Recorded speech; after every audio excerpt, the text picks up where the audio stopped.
الحمد لله نحمده ونستعينه ونستغفره ونؤمن به ونتوكل عليه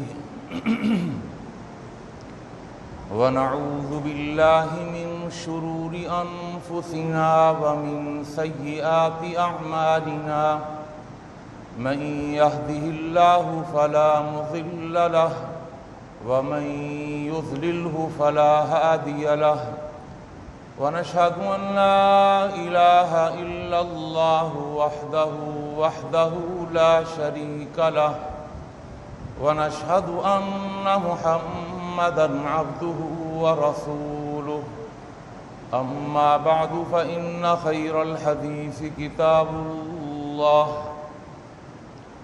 وخير الهدي هدي محمد صلى الله عليه وسلم وشر الأمور محدثاتها وكل محدثة بدعة وكل بدعة ضلالة وكل ضلالة في النار اللهم صل على محمد وعلى آل محمد كما صليت على إبراهيم وعلى آل إبراهيم إنك حميد مجيد اللهم بارك على محمد وعلى آل محمد كما باركت على إبراهيم وعلى آل إبراهيم إنك حميد مجيد فقد قال الله تبارك وتعالى في القرآن المجيد والفرقان الحميد أعوذ بالله السميع العليم وبوجهه الكريم وسلطانه القديم من الشيطان الرجيم بسم الله الرحمن الرحيم وإنه لحب بالخير لشديد رب اشرح لي صدري ويسر لي أمري واحلل عقدة من لساني يفقهوا قولي سبحانك لا علم لنا إلا ما علمتنا إنك أنت العليم الحكيم اللهم انفعنا بما علمتنا وعلمنا ما ينفعنا وزدنا علما اللهم إنا نعوذ بك من علم لا ينفع ومن قلب لا يخشع ومن نفس لا تشبع ومن دعوة لا تسمع ہر قسم کی تعریفات و تحمیدات، تسبیحات و تقدیسات، تہلیلات و تمجیدات اور تہنیات و تکبیرات اس اللہ جل جلالہ عم نوالہ کے لیے جس کی جتنی بھی تعریفیں بیان کی جائیں، جس کی جتنی بھی حمد و ثنا بیان کی جائے اور جس کی جتنی بھی تحسین و ستائش بیان کی جائے اور جس کے لیے جتنے بھی شکریہ کے کلمات ادا کیے جائیں کم ہیں۔ حق یہ ہے کہ حق ادا نہیں ہو سکتا۔ حمد و ثنا کے بعد درود و سلام نازل ہوں دونوں جہانوں کے سردار پیغمبر آخر الزماں حضرت محمد مصطفیٰ صلی اللہ تعالی علیہ وآلہ وسلم کی ذات اقدس پر، جسد اقدس پر، روح اقدس پر بے شمار بے حد و حساب ان گنت لا تعداد کہ جنہیں اللہ تعالیٰ نے ساری کائنات کے لیے رہبر، رہنما اور تمام جہان والوں کے لیے رحمت بنا کے بھیجا ہے۔ مختصر سی حمد و صلات کے بعد قرآن مجید کا 30واں پارہ اور سورۃ العادیات جو قرآن مجید کے 30ویں پارے کی ایک سورت ہے، اس کی ایک آیت کریمہ آپ کے سامنے تلاوت کی ہے۔ اللہ تعالیٰ سے دعا ہے اللہ مجھے اور آپ کو، ہم سب کو قرآن مجید کا صحیح فہم اور قرآن مجید کی صحیح سمجھ عطا فرما دے، اور جمعے کی وساطت سے میں اور آپ جو بھی قرآن و حدیث کی باتیں اور نصیحتیں سنتے اور سناتے ہیں، اللہ ہمیں ان پر اخلاص کے ساتھ عمل پیرا ہونے کی بھی توفیق عطا فرما دے۔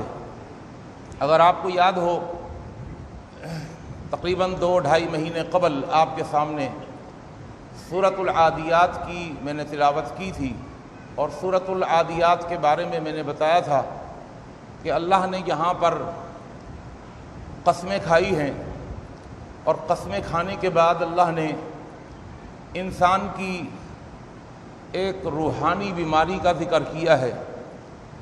اس جمعے کے اندر قدر تفصیل سے آپ کے سامنے ان قسموں کے حوالے سے بھی گفتگو ہو چکی تھی۔ میں ایک جملہ اور عرض کر دوں تاکہ اگر کوئی بھائی بھولے ہوئے ہوں تو ان کا ذہن اس طرف جڑ جائے۔ وہ گھوڑوں کی قسمیں کھائی تھیں، تیز رفتار گھوڑوں کی قسمیں، اگر آپ کو یاد ہوں، اور میں نے بتایا تھا کہ ان گھوڑوں کی قسمیں کھانے کے بعد اللہ نے فرمایا تھا ان الانسان لربہ لکنود، انسان اپنے رب کا بڑا ناشکرا ہے۔ یہاں تک بات ہو گئی تھی۔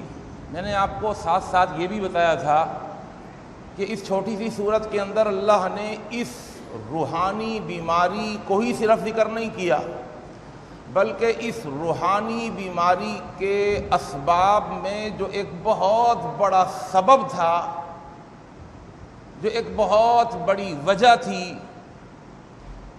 جس کی وجہ سے یہ بیماری لگتی ہے، اللہ نے اس کو بھی ذکر کیا۔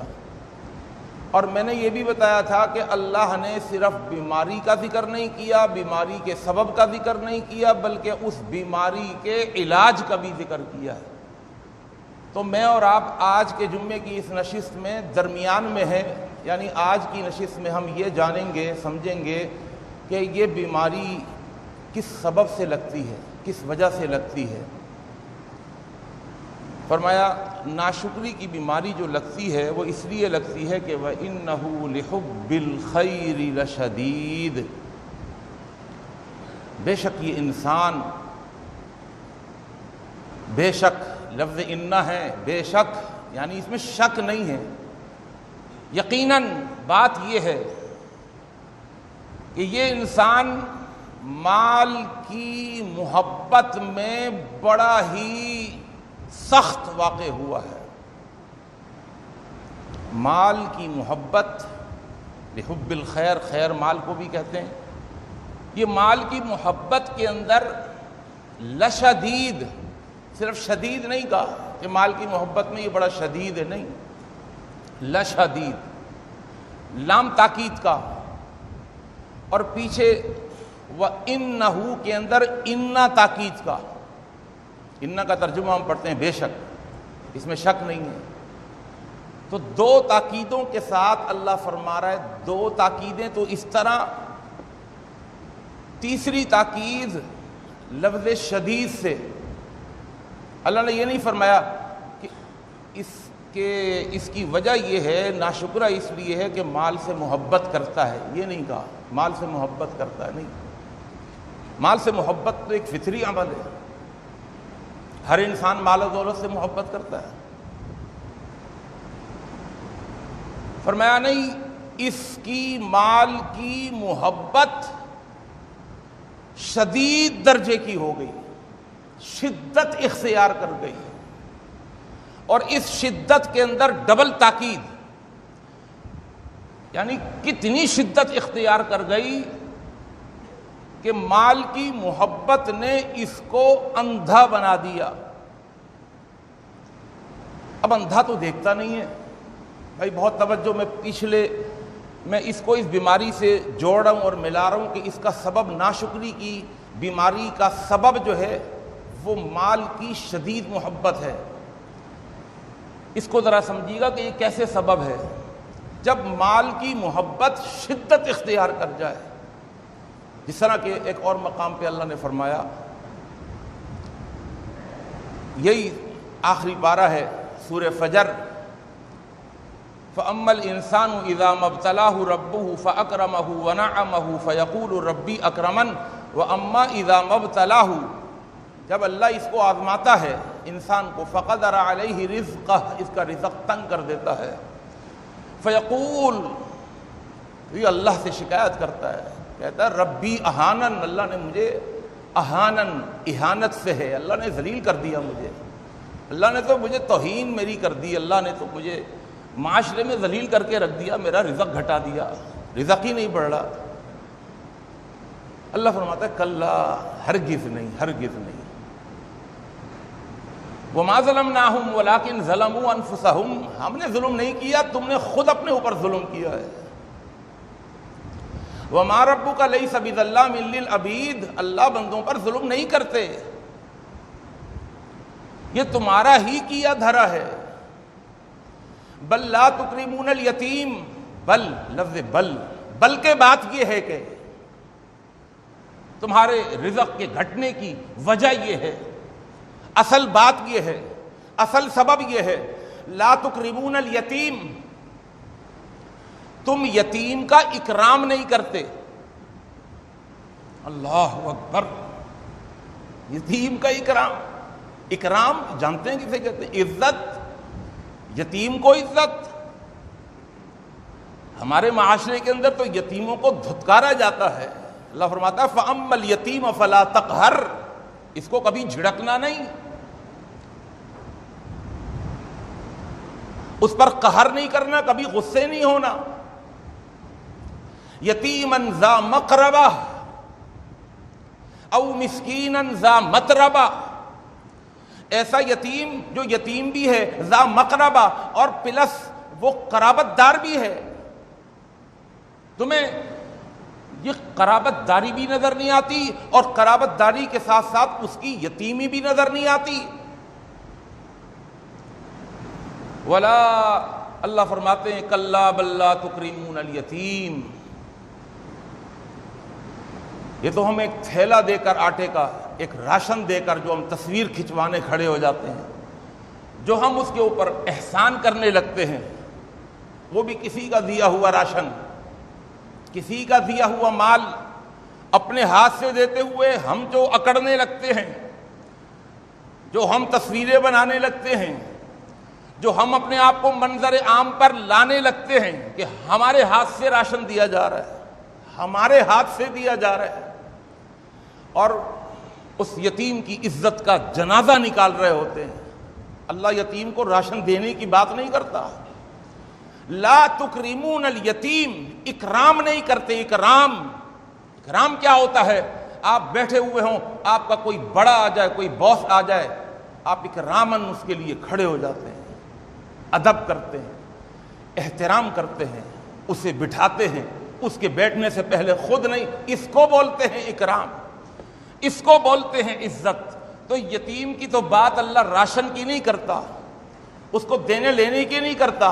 اللہ کہتا ہو اس سے آگے بڑھ کر کلا بل لا تکرمون الیتیم، یتیم کے ساتھ ہمدردی، یتیم کے ساتھ خیر خواہی اتنا آگے بڑھ جائے کہ وہ خیر خواہی، وہ ہمدردی اکرام سے بدل جائے۔ کلا بل لا تکرمون الیتیم، یہ ہے جرم جس کی وجہ سے تمہارا رزق گھٹا دیا گیا۔ دوسرا جرم ولا تحاضون علی طعام المسکین، مسکین کو صرف کھانا کھلانے کی بات نہیں کرتا اللہ، ولا تحاضون، باب تفاعل سے، باب تفاعل جانبین سے ہوتا ہے۔ تمہارا دوسرا جرم یہ ہے کہ مسکین کو کھانا کھلانے پر تم نے ایک دوسرے کو ابھارا نہیں، برانگیختہ نہیں کیا، ایک دوسرے کو آمادہ نہیں کیا، بس خود دیے جا رہا ہو۔ ایک سسٹم بنانے کی ضرورت تھی، اس سسٹم کے اندر اوروں کو بھی رغبت دیتے اور اس کام کو اعلیٰ پیمانے پر کرتے کہ تمہارے معاشرے میں، تمہاری سوسائٹی میں، تمہاری برادری میں، تمہارے خاندان میں، تمہارے کنبے اور قبیلے میں، تمہارے پڑوس میں مسکین کو کم از کم کھانا ملتا رہتا۔ اور یہ اس وقت ہوگا کہ جب ایک دوسرے کو آمادہ کر کے، ایک دوسرے کو برانگیختہ کر کے، ایک دوسرے کو اس کے لیے تیار کر کے، ایک کمیٹی بنا کر، انڈیویجولی نہیں بلکہ انفرادی طور پر نہیں، اجتماعی طور پر یہ کام کیا جاتا۔ اور تیسرا جرم یہ ہے کہ وَتَأْكُلُونَ التُّرَاثَ أَكْلًا لَمًّا، تم پوری کی پوری وراثت کھانے کے چکر میں پڑ گئے۔ وَتَأْكُلُونَ، تم کھاتے ہو، التُّرَاثَ، وراثت کا مال، أَكْلًا لَمًّا، پورا کا پورا ہڑپ کرنا چاہتے ہو۔ اور اللہ نے چوتھا جرم وَتُحِبُّونَ الْمَالَ حُبًّا جَمًّا، مال سے محبت ایک فطری چیز ہے، لیکن کسی بھی فطری چیز اگر حد سے بڑھ جائے تو excess of everything is bad, ہر چیز کی زیادتی بری ہوتی ہے۔ شہد بڑا خالص ہو، گھی بڑا اصلی ہو، لیکن اگر 1 کلو حلوے میں اگر 1 پاؤ گھی ڈالنا تھا، آپ نے جذبات میں آ کر 1 کلو گھی نہیں 2 کلو گھی ڈال دیا 1 کلو سوجی کے اندر، تو آپ بیڑا غرق کر دیں گے اس کا۔ یہ نہیں کہہ سکتا میاں اصلی ہے بالکل اصلی، ارے بیڑا غرق کر دیا تم نے، حلوے کا اصلی ہے تو کیا کریں اصلی کو، تھوڑا ڈالنا تھا نا بھائی۔ وَتُحِبُّونَ الْمَالَ حُبًّا جَمًّا، جم کے محبت، کثرت کے ساتھ۔ جب محبت شدت اختیار کر جائے مال و دولت کی، شدت اختیار کب کرتی ہے کہ جب انسان مال و دولت کی محبت میں اللہ کی محبت کو پیچھے چھوڑ دیتا ہے، اللہ کے رسول کی محبت کو پیچھے چھوڑ دیتا ہے، ماں باپ کی محبت کو پیچھے چھوڑ دیتا ہے، وہ عزیز و اقربا کی محبت کو پیچھے چھوڑ دیتا ہے، اور سب سے بڑھ کر وہ اپنی مال و دولت سے محبت کرتا ہے، بلکہ وہ اپنے آپ سے بھی اتنی محبت نہیں کرتا جتنی مال و دولت سے محبت کرتا ہے۔ یہ محبت جب شدت اختیار کر جائے تو اس کو غافل کر دیتی ہے۔ اسی سورت کے بعد ایک سورت القارعہ، اور القارعہ کے بعد ایک سورت ہے سورت التکاثر، اس کی پہلی آیت بسم اللہ الرحمن الرحیم، الہاکم التکاثر، تمہیں غافل کر دیا تکاثر نے، بڑھتا چلا جائے بس مال۔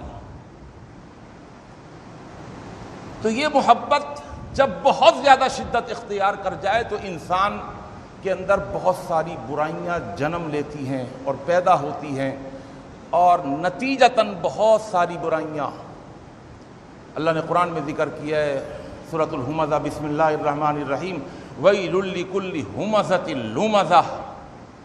اب یہ عیب تراشتا ہے لوگوں کے اندر عیب نکالتا ہے، لوگوں کے اوپر الزام لگاتا ہے، لوگوں کے اوپر بھپتیاں کستا ہے، لوگوں کی طرف اشارے کرتا ہے۔ الذی، یہ وہ ہے جمع مالا وعددہ، مال جمع کرتا ہے، گنتا رہتا ہے، اس کا کام ہی یہی ہے۔ اس طرح کہ ایک حدیث میں اللہ کے رسول صلی اللہ علیہ وسلم نے فرمایا،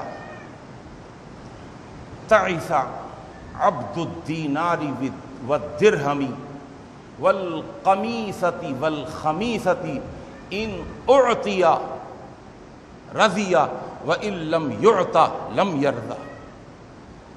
تعیسہ ہلاک ہو گیا۔ اللہ کون ہلاک ہو گیا؟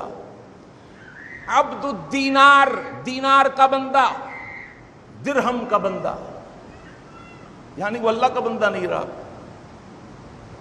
وہ پیسے کا پجاری بن جاتا ہے، وہ دینار اور درہم کا پجاری بن جاتا ہے، جس کو اپنی بھی پرواہ نہیں ہوتی، صحت داؤ پہ لگائی ہوئی ہے، کسی طرح ویلس آ جائے، اور اتنا بڑا بے وقوف ثابت ہوتا ہے کہ اپنی توانائیاں کھپا دیں حصول مال کے لیے، دن رات ایک کر دیا حصول مال کے لیے، نیند کی پرواہ نہیں کی، کھانے کی پرواہ نہیں کی، گھر کی اولاد کی بچوں کی پرواہ نہیں کی، اور بس لگا ہوا ہے مال بڑھ جائے اور بڑھتا رہتا ہے، اور ایک وقت آتا ہے کہ ویلتھ آ جاتی ہے، ہیلتھ چلی جاتی ہے، دولت آ گئی لیکن صحت گئی، پھر عقل آتی ہے یار یہ تو الٹا ہو گیا کام، بالکل غلط، صحت تو health is wealth, health he wealth ہے اصل میں، صحت ہی در حقیقت دولت ہے، لیکن اب کیا کریں، دولت تو آ گئی لیکن صحت چلی گئی، اس گئی ہوئی صحت کو دوبارہ حاصل کرنے کے لیے یہ اب دولت کو خرچ کرتا ہے، دوائیوں سے وہ صحت تو نہیں ملتی بھائی، اور پھر بقیہ زندگی اس کھوئی ہوئی صحت کو حاصل کرنے کے لیے دولت خرچ کرتے کرتے اس کا وقت پورا ہو جاتا ہے۔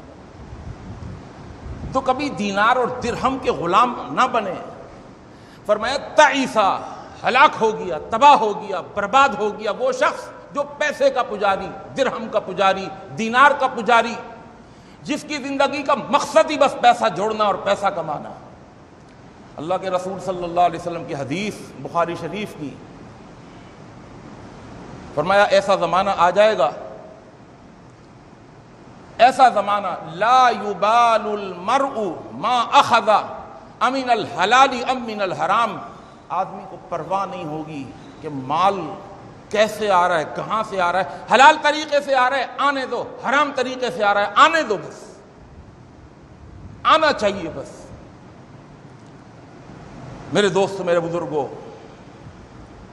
یہ حرص اتنی بڑھ جاتی ہے، اتنی بڑھ جاتی ہے کہ سب کچھ ملنے کے بعد بھی اس کا پیٹ نہیں بھرتا۔ بخاری کی حدیث، رسول اللہ صلی اللہ علیہ وسلم نے فرمایا لو کان لابن آدم وادیان من مال لابتغى ثالثا ولا يملأ جوف ابن آدم الا التراب۔ پھر اس کی حالت یہ ہوتی ہے اگر اس کے پاس دو وادیاں ہوں مال و دولت سے بھری ہوئی، پہلے زمانے میں مال و دولت بکری اور اونٹوں اور گائیں اور بھینسوں کی شکل میں ہوتا تھا، اگر اس کی دو وادیاں بھری ہوئی ہوں تو اس کی کوشش یہ ہوتی ہے یار ایک یہ تیسری وادی جو خالی پڑی ہوئی ہے نا یہ بھی بھر جائے مال و دولت سے۔ آج کے دور میں اس کا ترجمہ ہوگا دو دکانیں چل رہی ہوں تو کہتا تیسری بھی کھول لوں، دو فیکٹریاں چل رہی ہوں وہ کہتا تیسری بھی فیکٹری ڈال دوں۔ ولا یملأ جوف ابن آدم الا التراب، آدم کے اس بیٹے کا جو پیٹ ہے وہ قبر کی مٹی ہی بھرتی ہے۔ الہاکم التکاثر حتی زرتم المقابر، یہ قبر میں چلے گئے اچانک۔ ایک اور حدیث، اچھا اب ذرا سمجھیے گا جو میں عرض کر رہا ہوں، یہ جو پوائنٹ ہے یہ پوائنٹ آپ کو پچھلی اس ناشکری کی بیماری سے جوڑ دے گا، اس کو ذرا سمجھ لیجئے گا۔ یہ جو مال و دولت کی محبت جب شدت اختیار کرتی ہے تو پھر اس کو صرف نعمتیں نظر آتی ہیں، نعمتیں دینے والا منعم نظر نہیں آتا۔ آ رہی ہے بات سمجھ؟ بھئی اللہ کی ناشکری کر رہا ہے نا بندہ، کیسے ناشکری کر رہا ہے؟ پھر اس کا مقصد دولت، نعمت کا حصول، ارے وہ جس نے نعمت دی اس کو چھوڑو پرے، یہ منعم کو بھولتا ہے، منعم حقیقی کو بھولتا ہے، نعمت کے چکر میں، مال کے چکر میں منعم کو بھول جاتا ہے۔ اللہ اکبر، اور اس کے اندر حرص اور لالچ بڑھتا چلا جاتا ہے۔ اللہ کے نبی حضرت محمد مصطفیٰ صلی اللہ علیہ وسلم نے فرمایا، آپ کی یہ حدیث صحیح مسلم کے اندر ہے، فرمایا یقول ابن آدم، آدم کا بیٹا کہتا ہے بس مالی مالی، میرا مال میرا مال۔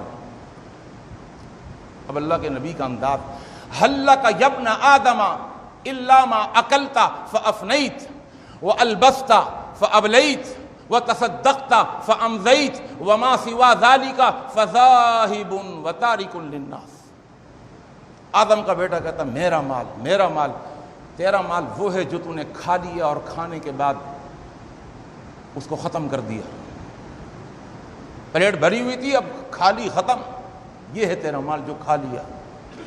وَأَلْبَسْتَ فَأَبْلَيْتَ، جو تو نے پہن لیا اور پہن پہن کر پرانا کر دیا، یہ ہے تیرا مال۔ وَتَصَدَّقْتَ فَأَمْضَيْتَ، اور تو نے صدقہ کر دیا اور آگے پہنچا دیا۔ عَلِمَتْ نَفْسٌ مَا قَدَّمَتْ وَأَخَّرَتْ،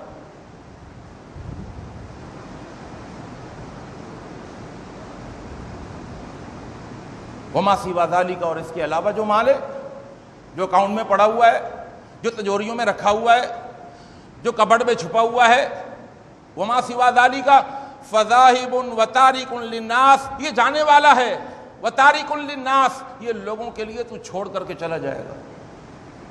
ایک اور حدیث اللہ کے نبی صلی اللہ علیہ وسلم کی، آپ نے فرمایا لا تزول قدم ابن آدم حتی یسأل عن خمس، قیامت کے دن اللہ تعالی زمین کو حکم دے گا، میدان محشر کی زمین، یہ والی زمین نہیں ہوگی، یوم تبدل الارض غیر الارض، کسی اور ذات کی ہوگی زمین، تانبے کی زمین ہوگی، یہ مشہور ہے لیکن میں نے ابھی تک یہ حدیث نہیں پڑھی، میرے نظروں سے نہیں گزری، کہا ہی جاتا ہے تانبے کی زمین ہوگی، لیکن قرآن کی دلیل قرآن کی نص کہتی ہے یہ زمین نہیں ہوگی، یوم تبدل الارض غیر الارض، اس زمین کے علاوہ کوئی اور زمین ہوگی، پتہ نہیں کون سی دھات کی ہوگی۔ فرمایا اللہ تعالیٰ قیامت کے دن، آج تو بھاگ جاتے ہیں نا، اللہ کا سسٹم، اللہ کا نظام، عدالت اللہ کی لگی ہوئی ہے۔ یقول الانسان یومئذ این المفر، انسان کہے گا این المفر، کہاں فرار ہو جاؤں، کہاں بھاگ جاؤں، کوئی چھپنے کی جگہ ہو نکل جاؤں بس میں، این المفر۔ کلا لا وزر الی ربک یومئذ المستقر ینبأ الانسان یومئذ بما قدم واخر، آج تو پتہ چلے گا تمہیں پیچھے کیا چھوڑا آگے کیا بھیجا، آج پتہ چلے گا۔ اچھا، اور اللہ کا قرآن بھی کیا بات کرتا ہے، بل الانسان علی نفسہ بصیرہ، انسان اپنے آپ کو خود دیکھ رہا ہوتا ہے کہ میں غلط کر رہا ہوں یا صحیح کر رہا ہوں۔ ولو القى معاذیرہ، اگرچہ وہ عذر لنگ تراشتا رہے، عذر بناتا رہے، لیکن اندر سے اس کو پتا ہوتا ہے کہ میں صحیح ہوں یا غلط۔ فرمایا لا تزول قدم ابن آدم حتی یسأل عن خمس، اللہ زمین کو حکم دے گا اس کے پاؤں پکڑ لے، جہاں کھڑا ہوا ہوگا زمین پاؤں پکڑ لے گی۔ اللہ فرمائے گا 5 سوالوں کے جواب دے، پھر یہاں سے ہلیو۔ عن عمرہ فیما افناہ، اپنی عمر کے بارے میں بتا، فیما افناہ، عمر کہاں گوائی عمر۔ دوسرا سوال وعن شبابہ فیما ابلاہ، واللہ اکبر، عمر کے اندر جو شباب کی عمر ہوتی ہے، جو جوانی کی عمر ہوتی ہے، جہاں طاقتیں اور قوتیں اپنی انتہاؤں کو پہنچے ہوئی ہوتی ہیں، سونگنے کی قوت، دیکھنے کی قوت، سننے کی قوت، چکھنے کی قوت، چلنے کی قوت، پکڑنے کی قوت، معدے کی قوت، پورے جسم کی قوت اپنی انتہاؤں کو پہنچی ہوئی ہوتی ہے، شباب کی عمر۔ اللہ اس عمر کے اندر سے الگ سے جوانی کی عمر نکال کے جوانی کے بارے میں الگ سوال کرے گا، جوانیوں کو برباد مت کرنا۔ وعن شبابہ فیما ابلاہ، اپنی جوانیوں کو فیما ابلاہ، کن چیزوں میں پراگندہ کیا، اپنی جوانیوں کو کہاں پرانا کیا۔ 2 سوال، تیسرا سوال مال کے بارے میں، چوتھا سوال بھی مال کے بارے میں، یعنی مال کے بارے میں 2 سوال ہوں گے۔ وعن مالہ، مال کے بارے میں سوال، پہلا سوال من این اکتسبہ، کہاں سے کیسے کمایا، اس کا جواب پہلے، اور مال کے بارے میں دوسرا سوال وفیما انفقہ، کہاں کیسے خرچ کیا، کیسے کمایا اور کیسے خرچ کیا۔ 4 سوال ہو گئے کل، اور چوتھا سوال وماذا عمل فیما علم، اور جو علم حاصل کیا تھا اس پر کیا عمل کیا، جو علم حاصل کیا تھا اس کے اوپر کیا عمل کیا۔ ان 5 سوالوں کے جوابات جب تک نہیں دو گے یہ زمین تمہارے پاؤں نہیں چھوڑے گی۔ اللہ اکبر۔ اور اللہ کے رسول حضرت محمد مصطفیٰ صلی اللہ علیہ وسلم کی حدیث، ترمذی کی حدیث، اور ایک اور حدیث، یہ حدیث یہ بھی ترمذی کی حدیث ہے۔ آپ نے فرمایا ان الدنیا ملعونۃ وملعون ما فیہا، یہ پوری دنیا یہ ملعونہ ہے، یعنی اس کے اوپر لعنت پڑ رہی ہے اللہ کی پوری دنیا پر۔ وَمَلْعُونٌ مَا فِيهَا، اور اس دنیا کے اندر جو کچھ بھی ہے اس پر اللہ کی لعنت پڑ رہی ہے۔ صرف 4 چیزیں ایسی ہیں جو اللہ کی لعنت سے بچی ہوئی ہیں۔ نمبر 1، عالم، علم حاصل کرنے والا، دین کا علم حاصل کرنے والا، او متعلم، علم سیکھنے والا یا علم سکھانے والا۔ 2، نمبر 3 ذکر اللہ، اللہ کا ذکر جہاں پر آ گیا وہ جگہ وہ کام لعنت سے ہٹ گیا اور لعنت سے بچ گیا۔ یہ بہت اہم نقطہ ہے، جہاں اللہ کا ذکر، جبھی جو شریعت بنا کے دی گئی ہے نا ہم کو، وہ ایسی ہے ہر جگہ اللہ کا ذکر، کھائیں اللہ کا ذکر، کھانے کے شروع میں اللہ کا ذکر، درمیان میں اللہ کا ذکر، کھانے کے بعد اللہ کا ذکر، چھینک آ جائے اللہ کا ذکر، انسان پیے اللہ کا ذکر، پینے کے بعد اللہ کا ذکر، پینے سے پہلے اللہ کا ذکر، مسجد میں داخل ہونے سے پہلے اللہ کا ذکر، نکلنے میں اللہ کا ذکر، ایک ایک موقع پر بیت الخلاء میں جاتے ہوئے اللہ کا ذکر، کاروبار کر رہا ہے وہاں بھی اللہ کا ذکر، کوئی محفل ہے کوئی مجلس ہے، اللہ کا ذکر ضروری ہے، اس لیے کہ اگر اللہ کا ذکر نہیں ہوگا وہ محفل ملعون ہوگی، اس پر لعنت پڑ جائے گی۔ جب اس محفل کو برخاست کریں، سبحانک اللہم و بحمدک اشہد ان لا الہ الا انت، لعنت ہر جگہ پر پڑی ہوئی ہے، لیکن اگر جس جگہ پر اللہ کا ذکر آ جائے گا لعنت اٹھا لی جائے گی۔ عالم، علم سیکھنے والا، علم سکھانے والا، اور جہاں اللہ کا ذکر ہو رہا ہے اللہ کا۔ اور چوتھی چیز وما والاہما، وہ کہ جو عالم اور متعلم کی کفالت کر رہے ہیں، علم دین حاصل کرنے والوں کی کفالت میں لگے ہوئے ہیں، ان کے خرچ اٹھانے میں لگے ہوئے ہیں، وہ بھی لعنت سے بچ جائیں گے، ورنہ پوری کی پوری دنیا ملعون ہے۔ ایک اور حدیث سنا کر ایک بڑی اہم بات میں ضرور ذکر کر دوں، وقت بڑی تیزی سے جا رہا ہے، وہ بہت اہم بات ہے۔ ایک اور حدیث جس میں اللہ کے رسول صلی اللہ علیہ وسلم نے فرمایا یدخل الفقراء الجنۃ قبل الاغنیاء ب500 عام، جنت کے اندر غریب لوگ، فقیر لوگ مالداروں سے پہلے جنت میں چلے جائیں گے۔ کتنا پہلے؟ ب500 عام، 500 سال پہلے، 500 سال پہلے غریب جنت میں چلے جائیں گے، مالدار آئیں گے 500 سال کے بعد۔ اچھا جی، اب مسئلہ یہ ہے کہ ہم دو انتہاؤں پہ کھڑے ہوئے ہیں، ایک انتہا تو وہ ہے جو میں نے آپ کے سامنے ذکر کر دی، اب ان حدیثوں کو اور ان آیتوں کو سامنے رکھتے ہوئے ایک آیت رہ گئی انما اموالکم واولادکم فتنہ، مال کو فتنہ کہا گیا ہے، یہ ایک انتہا ہے۔ اگر ایک المیہ یہ بھی ہے کہ ہمارے چونکہ محراب و منبر کے اندر پوری بات سیاق و سباق سے الگ کر کے نہیں بتائی جاتی، بلکہ ہمیں ایک چیز دکھا دی جاتی ہے، حالانکہ اس کا ایک پارٹ 2 بھی ہے، اس کا ایک چہرہ یہ ہے لیکن اس کا ایک دوسرا چہرہ یہ بھی ہے، وہ دوسرا چہرہ نہیں بتایا جاتا، میں صرف اس کی طرف اشارہ کروں گا، بہت توجہ فرمائیے گا۔ ایک انتہا، ایک ایکسٹریم تو یہ ہے، اس سے پتہ چلتا ہے کہ مال حاصل کرنا اچھی بات نہیں ہے، مال و دولت حاصل کرنا اچھی چیز نہیں ہے، قیامت کے دن میدان محشر میں پکڑے جائیں گے، پوچھے جائیں گے، پاؤں پکڑ لیے جائیں گے، مال کے بارے میں پوچھا جائے گا وغیرہ وغیرہ جو آپ نے سن لیا۔ لیکن کیا اس سے یہ سمجھا جائے کہ تجارت نہ کریں، کاروبار نہ کریں، پیسہ نہ کمائیں؟ ہرگز یہ مقصد نہیں ہے اس کا، اور یہ اپنی طرف سے نہیں کہہ رہا، اس کے لیے بھی بہت سارے دلائل ہیں۔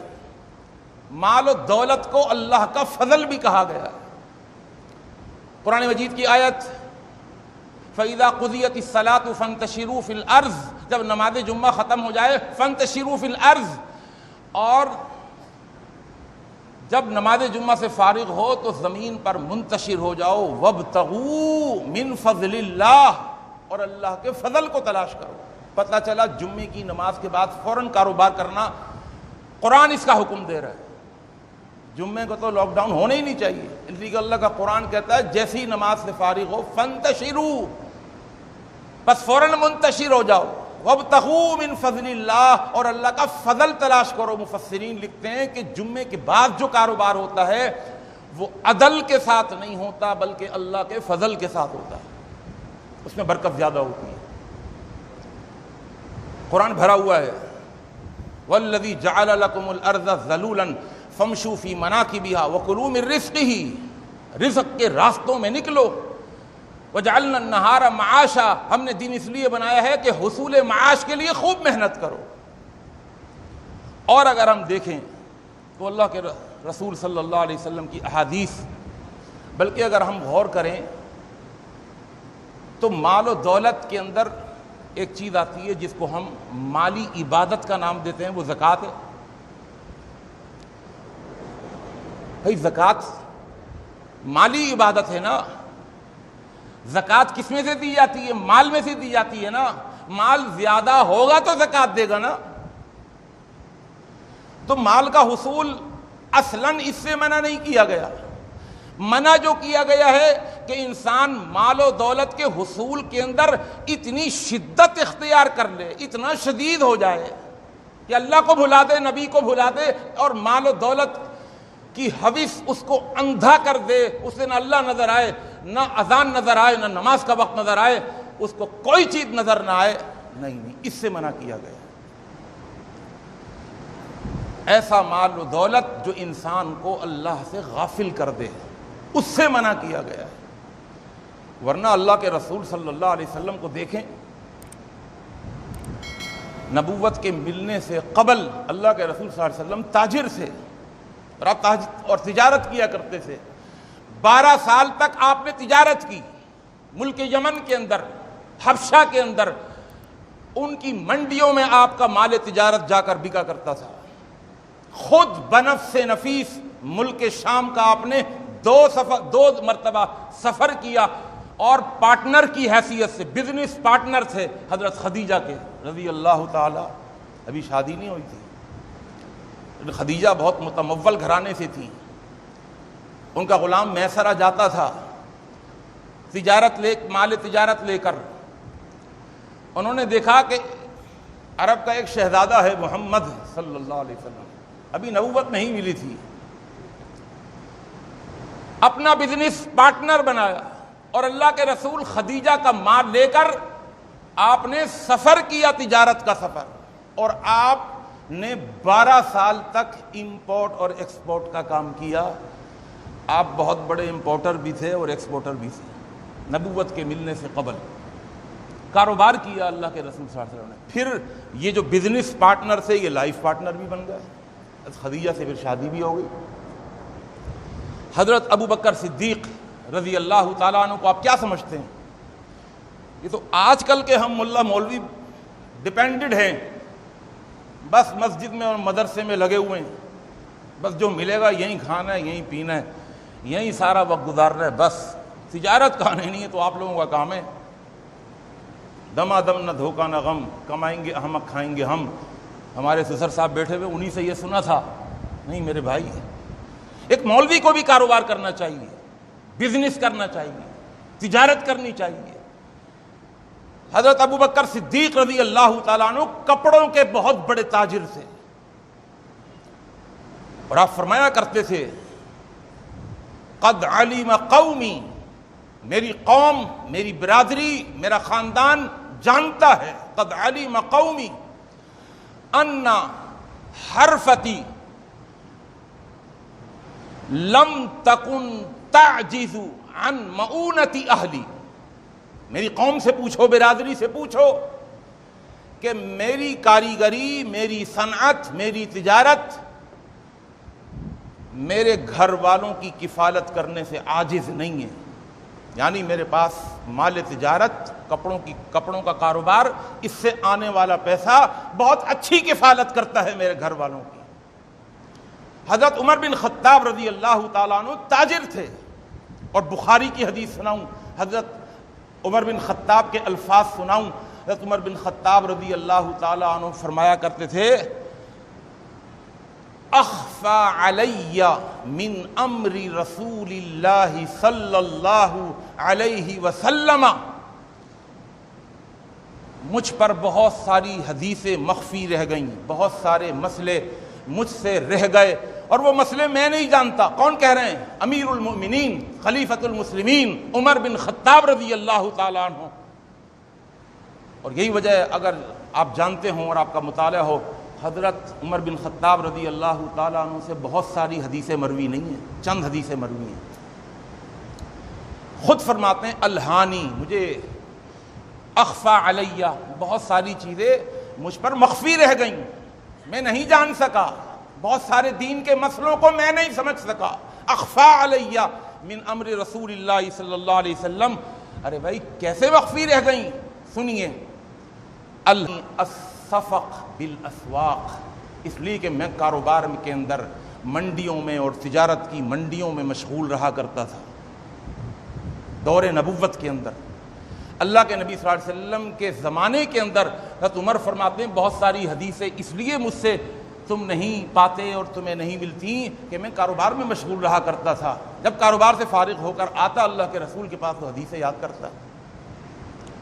عبد الرحمن بن عوف رضی اللہ تعالیٰ عنہ ہو گئے، اور بھی حدیثیں ہیں۔ اللہ کے پیغمبر حضرت محمد مصطفیٰ صلی اللہ علیہ وسلم کی ایک حدیث آپ نے ممبر پر کھڑے ہو کے فرمایا ہے، لوگو الا خبردار، الید العلیٰ خیر من ید السفلی، یاد رکھو اوپر کا ہاتھ نیچے کے ہاتھ سے بہتر ہے، اپنا ہاتھ اوپر رکھنا۔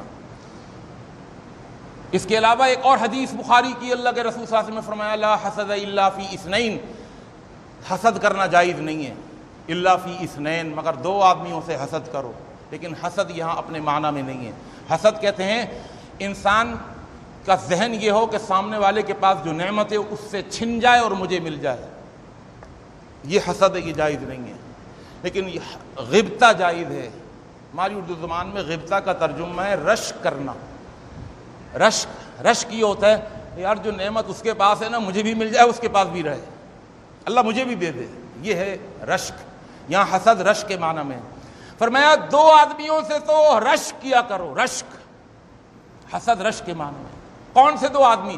رجل، ایک وہ آدمی آتاہ اللہ مالا، جس کو اللہ نے مال دیا، مالدار آدمی، فسلطہ علی ہلاکتہ بالحق، یہ ہے خوبی، یہ ہے کوالٹی مالدار آدمی کی۔ مال تو آ گیا اب، لیکن مال کے ساتھ کنجوس بن گیا گا نہیں۔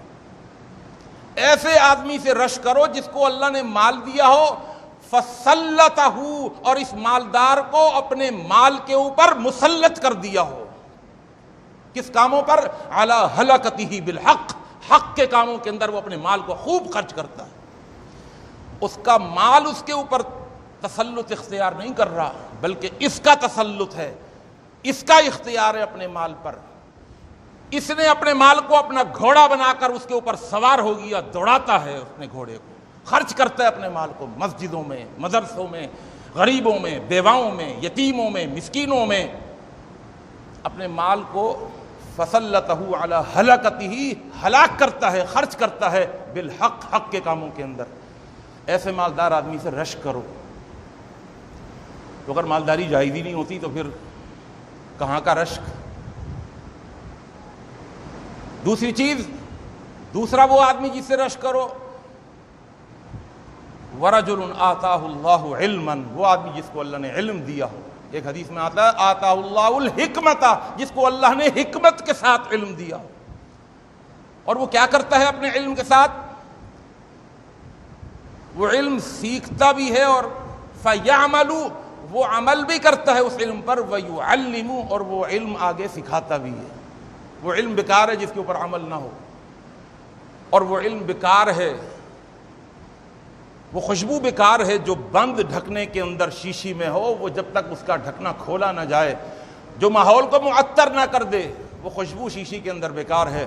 وہ علم پر عمل بھی کرتا ہے اور اس علم کو آگے سکھاتا بھی ہے، ایسے آدمی سے بھی رش کرو۔ ایک اور حدیث جس میں اللہ کے رسول صلی اللہ علیہ وسلم نے فرمایا، بخاری کی حدیث، التاجر الصدوق الامین مع النبیین والصدیقین والشہداء، وہ تاجر جس کی خوبی یہ ہو کہ الصدوق، سچ بولتا ہو، چاہے سچ بولنے سے نقصان نظر آتا ہو، فائدہ کم ہوتا ہوا نظر آتا ہو یا فائدہ ختم ہوتا ہوا نظر آتا ہو، وہ کہے بھائی میری کوالٹی یہ ہے کہ میں سچ بولتا ہوں۔ اللہ ایسا تاجر بنا دے۔ التاجر الصدوق الامین، امانت دار بھی ہو۔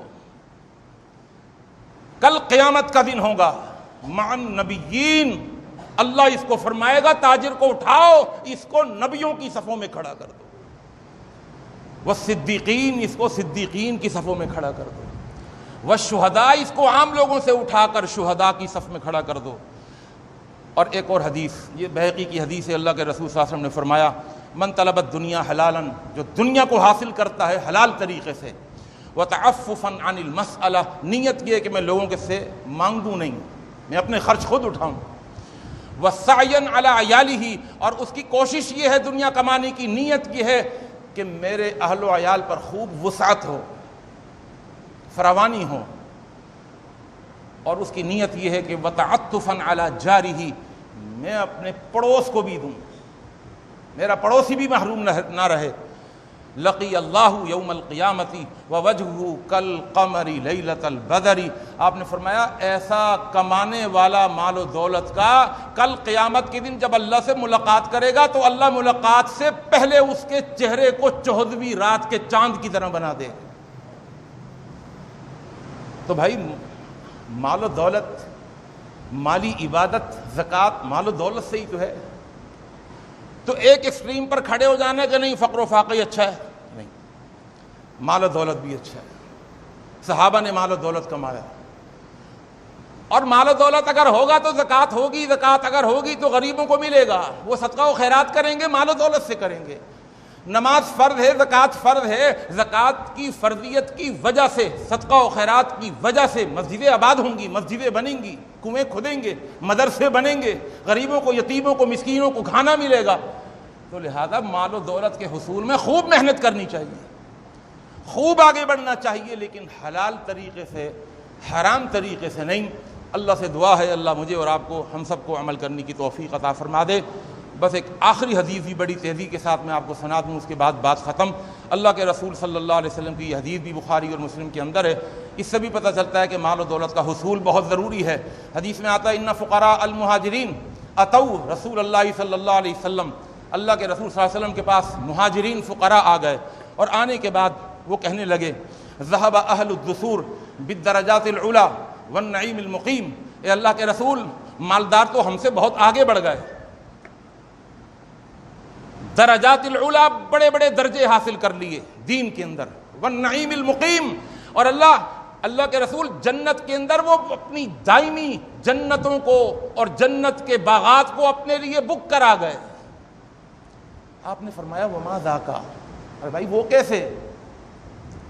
قالو، کہنے لگے اللہ کے رسول بات یہ ہے یصلون کما نصلی، جیسے ہم نماز پڑھتے ہیں وہ بھی نماز پڑھتے ہیں، یصومون کما نصوم، جیسے ہم روزہ رکھتے ہیں وہ بھی روزہ رکھتے ہیں، اب تک تو برابر چل رہا تھا سلسلہ، لیکن وَيَتَصَدَّقُونَ، وہ صدقہ و خیرات خوب کر رہے ہیں اور خوب نیکیاں کما رہے ہیں، وَلَا نَتَصَدَّقْ، ہمارے پاس تو اتنا ہے نہیں ہم صدقہ و خیرات کریں، وَيُعْتِقُونَ، غلاموں کو آزاد کر رہے ہیں، وَلَا نُعْتِقْ، یہ ثواب تو ہم نہیں کما رہے۔ تو اللہ کے رسول صلی اللہ علیہ وسلم نے فرمایا اچھا پریشان نہ ہو، آپ نے فرمایا افلا اعلمکم شیئا، تمہیں ایک ایسا نسخہ نہ بتا دوں، اگر اس نسخے پر تم نے عمل کر لیا تدرکون بہ من سبقکم، سنی اللہ کے رسول کی گارنٹی، اگر اس پر عمل کر لیا جو تم سے اجر و ثواب میں آگے نکل چکے ہیں تم اچانک ان کو پالو گے، یعنی وہ سارا اجر و ثواب تمہیں بھی مل جائے گا۔ وَتَسْبِقُونَ بِهِ مَنْ بَعْدَكُمْ، اور جو تمہارے پیچھے آ رہے ہیں وہ تم تک نہیں پہنچیں گے اجر و ثواب میں، وہ نسخہ نہ بتا دوں؟ اللہ کے رسول صلی اللہ علیہ وسلم ضرور بتائیے۔ آپ نے فرمایا ہر فرض نماز کے بعد 33 دفعہ سبحان اللہ، 33 دفعہ الحمدللہ، 34 دفعہ اللہ اکبر کہہ لیا کرو، اللہ اس عمل کی وجہ سے تمہیں وہ صدقہ و خیرات اور وہ غلاموں کو آزاد کرنے کا ثواب جو اللہ مالداروں کو عطا کرتے ہیں، اللہ کی تسبیح اور تحمید اور تکبیر بیان کرنے میں اللہ تم کو وہ عطا فرما دیں۔ کچھ دن گزرے تھے تو صحابہ پھر آ گئے اللہ کے رسول کے پاس، اللہ کے رسول بات یہ، وہ مالدار آدمی تھے، ان کو پتہ چل گیا کہ ہم کیا پڑھ رہے ہیں۔ مالدار آدمی تو نگاہ کی بڑی تیز ہوتی ہے اس کی، وہ تو 1 منٹ میں بھانپ لیتا ہے کہ یہ کیا کر رہے ہیں۔ کہا ہم تو نماز پڑھ کے جا رہے ہیں، یہ بیٹھے ہوئے ہیں اپنی انگلیوں میں۔ پوچھا بھائی کیا کر رہے ہو؟ بتا دیا کہ بھائی اس طرح ہم اللہ کے رسول کے پاس آئے تھے اور ہم نے آ کر اپنا مسئلہ بیان کیا تھا، تو اللہ کے رسول نے یہ نسخہ بتایا، جو آپ کو اجر و ثواب مل رہا ہے صدقہ و خیرات کرنے میں وہ ہم کو مل رہا ہے سبحان اللہ الحمدللہ اللہ اکبر پڑھنے میں۔ اور آپ کو تو اتنی محنت سے پھر ملتا ہے، ہمیں تو یہاں پر 5 منٹ میں مل جاتا ہے۔ اچھا کوئی بات نہیں۔ اب نماز کے بعد مالدار بھی بیٹھے ہوئے، سبحان اللہ، الحمدللہ، اللہ اکبر۔ اب پھر بیچارے غریب پریشان ہوا، یہ تو پھر ان کو بھی پتہ چل گیا نسخہ، یہ تو ہم سے آگے ہی نکل گئے، پھر آگے اللہ کے رسول تو ان کو بھی پتہ چل گیا۔ اب آپ نے کیا فرمایا؟ فرمایا اگر ان کو بھی پتہ چل گیا اور ان کے پاس مال بھی ہے تو ذالک فضل اللہ، یہ اللہ کا فضل ہے ان کے پاس، یؤتیہ من یشاء، جس کو چاہے اللہ عطا کرے۔ تو 2 ایکسٹریموں پر نہیں کھڑا ہونا چاہیے اور 2 انتہاؤں پر نہیں کھڑا ہونا چاہیے۔ کچھ نظریہ یہ بنانے کہ نہیں فقیر مسکین ہی بن کر کے رہیں گے، فقٹے ہی بن کے رہیں گے، اور کچھ اپنا نظریہ یہ بنانے کہ ہم مال و دولت اتنا اتنا اتنا کہ پھر سب کچھ داؤ پہ لگا دیا مال و دولت کے حصول کے لیے، وہ بھی غلط ہے۔ کہاں سے آ رہا ہے؟ صحیح طریقے سے آ رہا ہے، حلال طریقے سے آ رہا ہے، آپ خوب محنت کریے حاصل کرنے کی، اور کہاں خرچ کر رہے ہیں جائز کاموں پہ خرچ کریں اور جائز طریقوں سے حاصل کریں، انشاءاللہ درمیان کی راہ اختیار کریں تو اللہ تعالیٰ ضرور ہمیں اجر و ثواب سے مالا مال فرمائیں گے۔ اقول قولی ھذا استغفر اللہ لی ولکم اجمعین۔ الصفق بالاسواق، اس لیے کہ میں کاروبار کے اندر منڈیوں میں اور تجارت کی منڈیوں میں مشغول رہا کرتا تھا دور نبوت کے اندر۔ اللہ کے نبی صلی اللہ علیہ وسلم کے زمانے کے اندر حضرت عمر فرماتے ہیں بہت ساری حدیثیں اس لیے مجھ سے تم نہیں پاتے اور تمہیں نہیں ملتی کہ میں کاروبار میں مشغول رہا کرتا تھا، جب کاروبار سے فارغ ہو کر آتا اللہ کے رسول کے پاس تو حدیثیں یاد کرتا۔ عبد الرحمن بن عوف رضی اللہ تعالیٰ عنہ ہو گئے، اور بھی حدیثیں ہیں۔ اللہ کے پیغمبر حضرت محمد مصطفیٰ صلی اللہ علیہ وسلم کی ایک حدیث آپ نے ممبر پر کھڑے ہو کے فرمایا، لوگو الا خبردار، الید العلیا خیر من ید السفلی، یاد رکھو اوپر کا ہاتھ نیچے کے ہاتھ سے بہتر ہے، اپنا ہاتھ اوپر رکھنا۔ اس کے علاوہ ایک اور حدیث بخاری کی، اللہ کے رسول صلی اللہ علیہ وسلم نے فرمایا لا حسد الا فی اثنین، حسد کرنا جائز نہیں ہے الا فی اثنین، مگر 2 آدمیوں سے حسد کرو۔ لیکن حسد یہاں اپنے معنی میں نہیں ہے۔ حسد کہتے ہیں انسان کا ذہن یہ ہو کہ سامنے والے کے پاس جو نعمت ہے اس سے چھن جائے اور مجھے مل جائے، یہ حسد ہے، یہ جائز نہیں ہے۔ لیکن غبطہ جائز ہے۔ ہماری اردو زبان میں غبطہ کا ترجمہ ہے رشک کرنا۔ رشک یہ ہوتا ہے یار جو نعمت اس کے پاس ہے نا مجھے بھی مل جائے، اس کے پاس بھی رہے، اللہ مجھے بھی دے دے، یہ ہے رشک۔ یہاں حسد رشک کے معنی میں فرمایا 2 آدمیوں سے تو رشک کیا کرو، رشک، حسد رشک کے معنی میں۔ کون سے 2 آدمی؟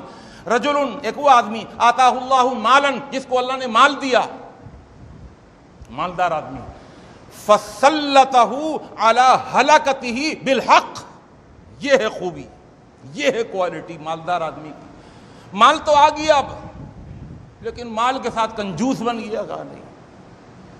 ایسے آدمی سے رشک کرو جس کو اللہ نے مال دیا ہو، فسلطہ، اور اس مالدار کو اپنے مال کے اوپر مسلط کر دیا ہو۔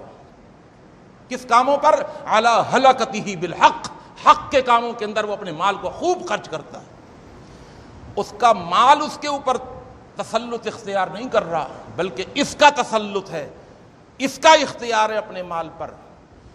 اس نے اپنے مال کو اپنا گھوڑا بنا کر اس کے اوپر سوار ہو گیا، دوڑاتا ہے اپنے گھوڑے کو، خرچ کرتا ہے اپنے مال کو مسجدوں میں، مدرسوں میں، غریبوں میں، بیواؤں میں، یتیموں میں، مسکینوں میں، اپنے مال کو فسلطہ علی ہلاکتہ، ہلاک کرتا ہے، خرچ کرتا ہے بالحق، حق کے کاموں کے اندر۔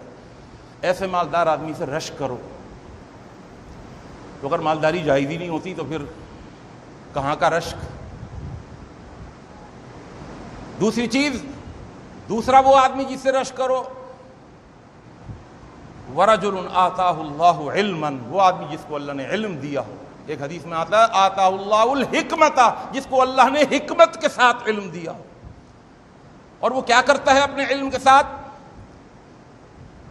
وہ علم سیکھتا بھی ہے، اور فیعمل، وہ عمل بھی کرتا ہے اس علم پر، ویعلم، اور وہ علم آگے سکھاتا بھی ہے۔ وہ علم بیکار ہے جس کے اوپر عمل نہ ہو، اور وہ علم بیکار ہے، وہ خوشبو بیکار ہے جو بند ڈھکنے کے اندر شیشی میں ہو، وہ جب تک اس کا ڈھکنا کھولا نہ جائے، جو ماحول کو معطر نہ کر دے، وہ خوشبو شیشی کے اندر بیکار ہے۔ وہ علم پر عمل بھی کرتا ہے اور اس علم کو آگے سکھاتا بھی ہے، ایسے آدمی سے بھی رش کرو۔ ایک اور حدیث جس میں اللہ کے رسول صلی اللہ علیہ وسلم نے فرمایا، بخاری کی حدیث، التاجر الصدوق الامین مع النبیین والصدیقین والشہداء، وہ تاجر جس کی خوبی یہ ہو کہ الصدوق سچ بولتا ہو، چاہے سچ بولنے سے نقصان نظر آتا ہو، فائدہ کم ہوتا ہوا نظر آتا ہو یا فائدہ ختم ہوتا ہوا نظر آتا ہو، وہ کہے بھائی میری کوالٹی یہ ہے کہ میں سچ بولتا ہوں۔ اللہ ایسا تاجر بنا دے۔ التاجر الصدوق الامین، امانت دار بھی ہو۔ کل قیامت کا دن ہوگا، مع النبیین، اللہ اس کو فرمائے گا تاجر کو اٹھاؤ، اس کو نبیوں کی صفوں میں کھڑا کر دو، والصدیقین، اس کو صدیقین کی صفوں میں کھڑا کر دو، والشہداء، اس کو عام لوگوں سے اٹھا کر شہداء کی صف میں کھڑا کر دو۔ اور ایک اور حدیث، یہ بہقی کی حدیث ہے، اللہ کے رسول صلی اللہ علیہ وسلم نے فرمایا، من طلب الدنیا حلالا، جو دنیا کو حاصل کرتا ہے حلال طریقے سے، وتعففا عن المسألہ، نیت یہ ہے کہ میں لوگوں کے سے مانگوں نہیں، میں اپنے خرچ خود اٹھاؤں، وسعیا علی عیالہ، اور اس کی کوشش یہ ہے دنیا کمانے کی، نیت یہ ہے کہ میرے اہل و عیال پر خوب وسعت ہو، فراوانی ہو، اور اس کی نیت یہ ہے کہ وتعطفا علی جارہ، میں اپنے پڑوس کو بھی دوں، میرا پڑوسی بھی محروم نہ رہے۔ لقی اللہ یوم القیامت ووجہہ کالقمر لیلۃ البدر، آپ نے فرمایا ایسا کمانے والا مال و دولت کا کل قیامت کے دن جب اللہ سے ملاقات کرے گا تو اللہ ملاقات سے پہلے اس کے چہرے کو 14ویں رات کے چاند کی طرح بنا دے گا۔ تو بھائی مال و دولت، مالی عبادت، زکوٰۃ مال و دولت سے ہی تو ہے۔ تو ایک ایکسٹریم پر کھڑے ہو جانا کہ نہیں فقر و فاقہ ہی اچھا ہے، نہیں، مال و دولت بھی اچھا ہے۔ صحابہ نے مال و دولت کمایا، اور مال و دولت اگر ہوگا تو زکوٰۃ ہوگی، زکوٰۃ اگر ہوگی تو غریبوں کو ملے گا، وہ صدقہ و خیرات کریں گے، مال و دولت سے کریں گے۔ نماز فرض ہے، زکوٰۃ فرض ہے، زکوٰۃ کی فرضیت کی وجہ سے، صدقہ و خیرات کی وجہ سے مسجدیں آباد ہوں گی، مسجدیں بنیں گی، کنویں کھدیں گے، مدرسے بنیں گے، غریبوں کو، یتیموں کو، مسکینوں کو کھانا ملے گا۔ تو لہذا مال و دولت کے حصول میں خوب محنت کرنی چاہیے، خوب آگے بڑھنا چاہیے، لیکن حلال طریقے سے، حرام طریقے سے نہیں۔ اللہ سے دعا ہے اللہ مجھے اور آپ کو، ہم سب کو عمل کرنے کی توفیق عطا فرما دے۔ بس ایک آخری حدیث بھی بڑی تیزی کے ساتھ میں آپ کو سنا دوں، اس کے بعد بات ختم۔ اللہ کے رسول صلی اللہ علیہ وسلم کی یہ حدیث بھی بخاری اور مسلم کے اندر ہے، اس سے بھی پتہ چلتا ہے کہ مال و دولت کا حصول بہت ضروری ہے۔ حدیث میں آتا ہے ان فقراء المہاجرین اتوا رسول اللہ صلی اللہ علیہ وسلم، اللہ کے رسول صلی اللہ علیہ وسلم کے پاس مہاجرین فقراء آ گئے، اور آنے کے بعد وہ کہنے لگے ذهب اہل الدثور بالدرجات العلی والنعیم المقیم، اے اللہ کے رسول مالدار تو ہم سے بہت آگے بڑھ گئے، درجات العلا، بڑے بڑے درجے حاصل کر لیے دین کے اندر، والنعیم المقیم، اور اللہ کے رسول جنت کے اندر وہ اپنی دائمی جنتوں کو اور جنت کے باغات کو اپنے لیے بک کرا گئے۔ آپ نے فرمایا وما ذاک، ارے بھائی وہ کیسے؟ قالو، کہنے لگے اللہ کے رسول بات یہ ہے یصلون کما نصلی، جیسے ہم نماز پڑھتے ہیں وہ بھی نماز پڑھتے ہیں، یصومون کما نصوم، جیسے ہم روزہ رکھتے ہیں وہ بھی روزہ رکھتے ہیں، اب تک تو برابر چل رہا تھا سلسلہ، لیکن وَيَتَصَدَّقُونَ، وہ صدقہ و خیرات خوب کر رہے ہیں اور خوب نیکیاں کما رہے ہیں، وَلَا نَتَصَدَّقْ، ہمارے پاس تو اتنا ہے نہیں ہم صدقہ و خیرات کریں، وَيُعْتِقُونَ، غلاموں کو آزاد کر رہے ہیں، وَلَا نُعْتِقْ، یہ ثواب تو ہم نہیں کما رہے۔ تو اللہ کے رسول صلی اللہ علیہ وسلم اچھا پریشان نہ ہو، آپ نے فرمایا افلا اعلمکم شیئا، تمہیں ایک ایسا نسخہ نہ بتا دوں، اگر اس نسخے پر تم نے عمل کر لیا تدرکون بہ من سبقکم، سنی اللہ کے رسول کی گارنٹی، اگر اس پر عمل کر لیا جو تم سے اجر و ثواب میں آگے نکل چکے ہیں تم اچانک ان کو پالو گے، یعنی وہ سارا اجر و ثواب تمہیں بھی مل جائے گا۔ وَتَسْبِقُونَ بِهِ مَنْ بَعْدَكُمْ، اور جو تمہارے پیچھے آ رہے ہیں وہ تم تک نہیں پہنچیں گے اجر و ثواب میں، وہ نسخہ نہ بتا دوں؟ اللہ کے رسول صلی اللہ علیہ وسلم ضرور بتائیے۔ آپ نے فرمایا ہر فرض نماز کے بعد 33 دفعہ سبحان اللہ، 33 دفعہ الحمدللہ، 34 دفعہ اللہ اکبر کہہ لیا کرو، اللہ اس عمل کی وجہ سے تمہیں وہ صدقہ و خیرات اور وہ غلاموں کو آزاد کرنے کا ثواب جو اللہ مالداروں کو عطا کرتے ہیں، اللہ کی تسبیح اور تحمید اور تکبیر بیان کرنے میں اللہ تم کو وہ عطا فرما دیں۔ کچھ دن گزرے تھے تو صحابہ پھر آ گئے اللہ کے رسول کے پاس۔ اللہ کے رسول، بات یہ ہے، وہ مالدار آدمی تھے، ان کو پتہ چل گیا کہ ہم کیا پڑھ رہے ہیں۔ مالدار آدمی تو نگاہ کی بڑی تیز ہوتی ہے اس کی، وہ تو 1 منٹ میں بھانپ لیتا ہے کہ یہ کیا کر رہے ہیں۔ کہا ہم تو نماز پڑھ کے جا رہے ہیں، یہ بیٹھے ہوئے ہیں اپنی انگلیوں میں۔ پوچھا بھائی کیا کر رہا ہو؟ بتا دیا کہ بھائی اس طرح ہم اللہ کے رسول کے پاس آئے تھے اور ہم نے آ کر اپنا مسئلہ بیان کیا تھا، تو اللہ کے رسول نے یہ نسخہ بتایا، جو آپ کو اجر و ثواب مل رہا ہے صدقہ و خیرات کرنے میں، وہ ہم کو مل رہا ہے سبحان اللہ الحمدللہ اللہ اکبر پڑھنے میں، اور آپ کو تو اتنی محنت سے پھر ملتا ہے، ہمیں تو یہاں پر 5 منٹ میں مل جاتا ہے۔ اچھا کوئی بات نہیں۔ اب نماز کے بعد مالدار بھی بیٹھے ہوئے، سبحان اللہ الحمدللہ اللہ اکبر۔ اب پھر بیچارے غریب پریشان ہوا، یہ تو پھر ان کو بھی پتہ چل گیا نسخہ، یہ تو ہم سے آگے ہی نکل گئے۔ پھر آگے اللہ کے رسول، تو ان کو بھی پتہ چل گیا۔ اب آپ نے کیا فرمایا؟ فرمایا اگر ان کو بھی پتہ چل گیا اور ان کے پاس مال بھی ہے تو ذالک فضل اللہ، یہ اللہ کا فضل ہے ان کے پاس، یؤتیہ من یشاء، جس کو چاہے اللہ عطا کرے۔ تو 2 ایکسٹریموں پر نہیں کھڑا ہونا چاہیے اور 2 انتہاؤں پر نہیں کھڑا ہونا چاہیے۔ کچھ نظریہ یہ بنانے کہ نہیں فقیر مسکین ہی بن کر کے رہیں گے، فقٹے ہی بن کے رہیں گے، اور کچھ اپنا نظریہ یہ بنانے کہ ہم مال و دولت اتنا اتنا اتنا کہ پھر سب کچھ داؤ پہ لگا دیا مال و دولت کے حصول کے لیے، وہ بھی غلط ہے۔ کہاں سے آ رہا ہے؟ صحیح طریقے سے آ رہا ہے، حلال طریقے سے آ رہا ہے، آپ خوب محنت کریے حاصل کرنے کی، اور کہاں خرچ کر رہے ہیں جائز کاموں پہ خرچ کریں اور جائز طریقوں سے حاصل کریں۔ انشاءاللہ درمیان کی راہ اختیار کریں تو اللہ تعالیٰ ضرور ہمیں اجر و ثواب سے مالا مال فرمائیں گے۔ اقول قولی ھذا استغفر اللہ لی ولکم اجمعین۔